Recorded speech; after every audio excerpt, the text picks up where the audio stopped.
Assalamualaikum warahmatullahi wabarakatuh. Perkenalkan, nama saya Dewi Maditya Ardiani dari Prodi Sistem Informasi dengan NIM 0526866519.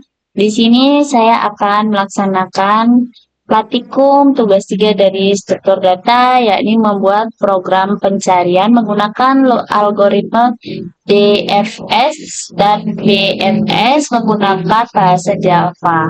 Di sini langsung saja saya melaksanakan praktikumnya.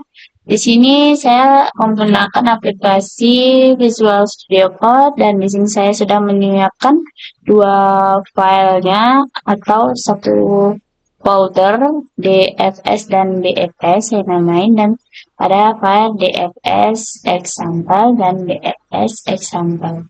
Langsung saja saya mulai. Di sini saya akan memulainya langsung saja. Edit.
Baik, di sini saya telah selesai membuat file dari DFS. Lalu saya akan lanjut untuk file BFS-nya sesuai soal dengan nomor 2. Lanjut saja.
Baik, di sini akan menyelesaikan kedua source code, yakni DFS dan DFS. Di sini saya akan menjelaskan gambaran graf yang saya buat.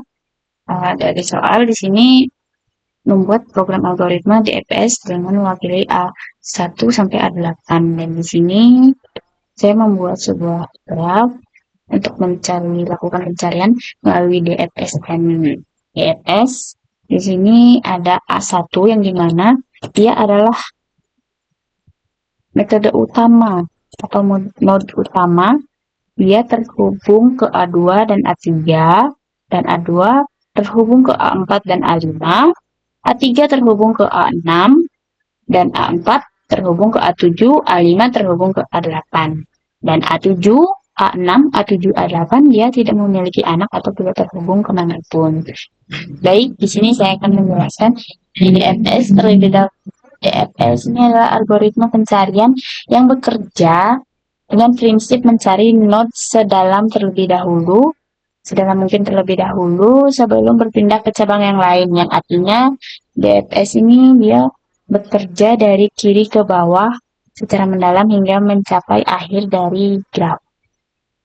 Sekarang saya akan menjelaskan sort yang saya buat. Di sini saya membuat struktur graf menggunakan hashmap yang saya gunakan untuk membuat struktur graf, dan hashmap ini saya gunakan untuk menyimpan node yang sudah dikunjungi. Dan di sini seperti graf-graf yang tadi saya jelaskan, A1 terhubung ke A2 dan A3, A2 terhubung ke A4 dan A5, A3 terhubung ke A6, A4 terhubung ke A7, dan A8, A5 terhubung ke A8, dan A6 dan A7. A8 ini tidak memiliki anak atau tidak terhubung manapun karena dia di akhir. Dan di sini metode utamanya pencariannya adalah DFS yang menggunakan rekursi, yang dimana setiap kali DFS mengunjungi sebuah node, program akan mencetak visit atau nama visit di sini ya. Visit, nanti outputnya saya akan tampilkan setelah saya menjelaskan. Ketika sebuah node yang dikunjungi sama dengan target yang dikunjungi, ya programnya akan selesai dan mengembalikan nilai true. Dan jika tidak, maka programnya tidak akan selesai dan nilai true gagal dikembalikan. Dan di sini saya membuat untuk mencari dan menampilkan DFS seperti biasa. Public static void main slave ya, DFS DFS example, dan di sini ada string target A7. Di sini kita misal mencari target A7, dan jika ini cetakannya mencari target, dan ketika ditemukan biasanya itu DFS ini dimulai dari startnya A1, dan jika ditemukan node target akan muncul tulisan node target ditemukan, dan jika tidak, node tidak akan ditemukan. Proses pencarian langkah demi langkah akan saya jelaskan setelah mengerunning programnya terlebih dahulu. Nah, di sini DFS dimulai dari A1 nih, dari A1 di start dari A1, lalu dari A1 masuk ke A2, di sini dari A2 masuk ke A4, setelah itu dari A4 masuk ke A7. Setelah itu A7 langsung ditemukan, sama seperti graf yang saya buat dari A1 masuk ke A2, setelah itu masuk ke A4, setelah itu baru node 7 ditemukan. 1, 2, 4. Jadi ciri khas DFS itu yaitu turun sedalam mungkin hingga menemukan target. Setelah itu lanjut ke BFS. BFS di sini ialah sebuah metode pencarian yang menerapkan prinsip mencari graf secara melebar menggunakan di sini BFS ialah program pencarian yang bekerja menggunakan prinsip mencari graf melebar per level menggunakan metode struktur data QQ atau pencarian. Yang artinya BFS mengunjungi seluruh node pada level yang sama terlebih dahulu sebelum turun ke level bawahnya. Lanjut, di sini saya membuat untuk menyimpan node yang akan dikunjungi, yaitu queue string. Saya menggunakan queue string untuk menyimpan node yang telah dikunjungi. Berbeda dengan DFS, DFS menggunakan hashtag untuk menyimpan metode yang dikunjungi. Di sini saya menggunakan queue string ya. Dan ketika sama saja seperti DFS, queue string, ketika node telah dikunjungi akan disimpan atau dicetak, dikunjungi oleh queue akan dicetak melalui visit seperti DFS tadi. Di sini untuk menjalankan dan menampilkan DFS-nya ya. Sini ada DFS, example nama filenya tadi, dan targetnya A7, sama juga seperti tadi A7.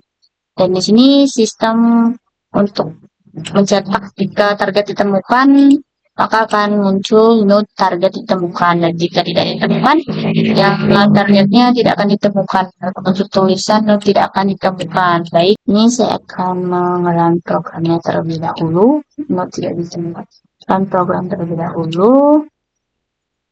Ini saya akan menjelaskan proses pencarian langkah demi langkah seperti menggunakan graf yang saya buat. Grafnya tadi di sini dimulai dari A1 terlebih dahulu ya. A1, seperti A1. Di sini dimulai dari A1 yaitu node utama, lalu dia akan A1 akan memasukkan anak ke A2 dan A3. Setelah itu A2 akan memasukkan anak ke A4 dan A5. Setelah itu A6 dan A3 akan masukkan A6 atau VP A6 4, 5, 6. Setelah itu A4 akan memasukkan A7. Setelah itu target akan ditemukan. Nah, memang si DFS ini ia akan membutuhkan banyak langkah untuk menyelesaikan ini karena harus menyelesaikan dari level per level seperti tadi, mulai dari A1 sampai A7.